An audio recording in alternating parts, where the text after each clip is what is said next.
So we got kind of a nice shady day here in South Georgia. A little bit of trap and bait site maintenance on this property.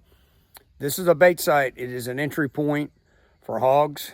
They typically come kind of down through here. And then about 1,000 yards that way, we actually have a trap. So we run a bait site. Corn hitting the ground twice a day. Not a lot of corn, just a little bit. Kind of gives us a heads up we got hogs on the property. We did have a little issue earlier. Prescribed burning's a big deal here in the South. We got a fire break behind us, and the fire got a little too hot on our big pole. So I'll give you some footage of that, and we're gonna perform a shell swap, I guess is what we're gonna call it. Camera still works just fine. It just took a lot of heat. We don't recommend you do this at home. It's not gonna be covered by warranty. So we're gonna swap the shell out for a camera that's been decommissioned. And so we're gonna bring a soldering gun and a few other things. And fortunately we can drive back here. So we're gonna run the inverter on the Tacoma, and so we can use that soldering gun. And but we got some weather coming in. So I'll show you the pole real quick, kind of the heat damage. And you just gotta think about that. You know, landowner is aware it's all here, but fire's fire. So here we go. So as you can see, the fire jumped on that big pole down there, and then I'm pretty confident there was a wind.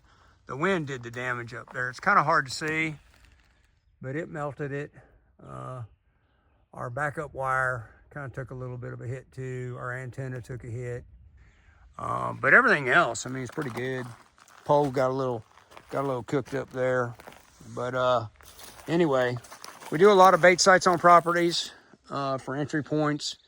And then like, well, why not put the trap here? Well, the reason we don't have the trap here, simply because the trap suits us better over there.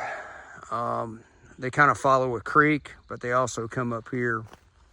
So a lot of shuffling parts till we figure it all out on our property. So we got to get to work before this rain comes. All right, so we got it.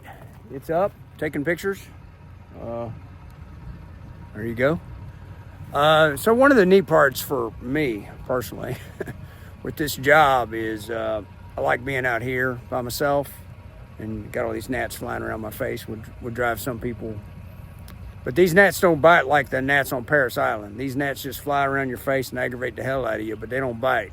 If you've been to Parris Island, South Carolina, especially in boot camp, you got to stand there and just put up with the gnats, and they bite. So these don't bite, so they don't bother me. But back to the story is, you know, being out here, limited equipment, limited everything, thinking out of the box, trying to problem solve. It's actually what I like. Don't really like so much shooting a hog in the head and dragging it up on a trailer, but I like this part. And just kind of using your skills, and, you know, it works. Save my customer some money. It's all good at the end of the day. The only thing wrong with the camera was it warped it so bad it wasn't sealing anymore. And that's one of the advantages of, we like the big pole, right? Keeps birds off your antenna from breaking it, but it also gives the camera a little bit of cover. And if it didn't have that cover on it, we'd already have water in the camera. So the rain's kind of dancing a little bit. We've got 2 creeks to get to where we have cameras, Jaeger Prize cameras on creeks, and then we can call it a day. So hopefully the video helped. Don't do it at home. Seriously, don't. The soldering was really tricky, and my eyes are getting old, and I had my headlamp on out here in the daylight, and you could have used a magnifying glass, but the solder is holding, camera's working. So today's a win. Appreciate the support. Give us feedback.